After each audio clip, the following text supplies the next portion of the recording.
الرحمن الرحیم۔ شروع کرتا ہوں اللہ تعالیٰ کے بابرکت نام سے جو بڑا مہربان اور نہایت رحم والا ہے۔ علی وائس کے سننے والے معزز سامعین، السلام علیکم۔ عالم برزخ ایک ایسی حالت یا مقام ہے جو انسان کی موت کے بعد اور قیامت سے پہلے کا درمیانی مرحلہ ہے۔ اسلامی عقیدے کے مطابق جب انسان دنیا سے رخصت ہو جاتا ہے تو اس کی روح ایک ایسی حالت میں چلی جاتی ہے جسے برزخ کہا جاتا ہے۔ اس حالت میں روح نامکمل طور پر دنیا میں ہوتی ہے اور نہ آخرت میں، بلکہ یہ ایک درمیان کی حالت ہے۔ برزخ کی خصوصیات۔ نمبر 1، روح کا مقام۔ برزخ میں انسان کی روح جسم سے جدا ہو کر ایک مخصوص مقام پر رہتی ہے۔ نیک لوگوں کی روحیں آرام اور سکون کی حالت میں رہتی ہیں، جبکہ برے لوگوں کی روحیں عذاب میں مبتلا ہو سکتی ہیں۔ نمبر 2، عالم قبر۔ برزخ کا تعلق قبر کی حالت سے بھی ہے، یعنی موت کے بعد روح کی حالت کو قبر کی زندگی بھی کہا جاتا ہے۔ نمبر 3، قیامت تک انتظار۔ برزخ قیامت آنے تک کا ایک مرحلہ ہے۔ قیامت کے دن تمام مردے دوبارہ اٹھائے جائیں گے اور ان کے اعمال کا حساب ہوگا۔ نمبر 4، سوال و جواب۔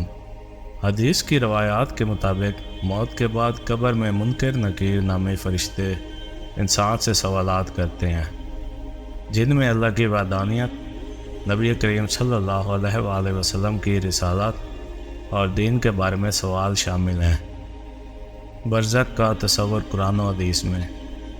قرآن میں ذکر برزخ کا ذکر سورۃ المومنون کی آیت 100 میں آیا ہے، جہاں مردوں کے درمیان اور قیامت کے دن کے درمیان ایک پردے یا رکاوٹ کی بات کی گئی ہے۔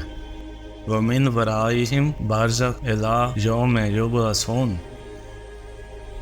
ترجمہ: اور ان لوگوں کے آگے ایک برزخ ہے جو رہے گا اس دن تک جب وہ دوبارہ اٹھائے جائیں گے۔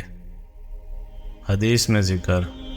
متعدد حدیث میں نبی کریم صلی اللہ علیہ وآلہ وسلم نے قبر کی زندگی اور برزخ کی حالت کے بارے میں تفصیلات بیان کی ہیں، مثلا یہ کہ نیک اعمال والے کو قبر میں خوشبو اور راحت محسوس ہوتی ہے، جبکہ بد عملی والے کو عذاب اور تنگی کا سامنا ہوتا ہے۔ خلاصہ: عالم برزخ دراصل انسان کی موت اور قیامت کے درمیان کی ایک روحانی دنیا ہے، جو اس کی دنیاوی زندگی کے اعمال کے مطابق آرام یا عذاب کا مقام بن جاتی ہے۔ برزخ میں گزرنے والا وقت قیامت تک جاری رہتا ہے، اور یہی مقام آخرت کی زندگی کے آغاز کی پہلی منزل سمجھا جاتا ہے۔ تو دوستوں، اپنا بہت سارا خیال رکھیے گا۔ ملتے ہیں اگلی ویڈیو میں، تب تک کے لیے اللہ حافظ۔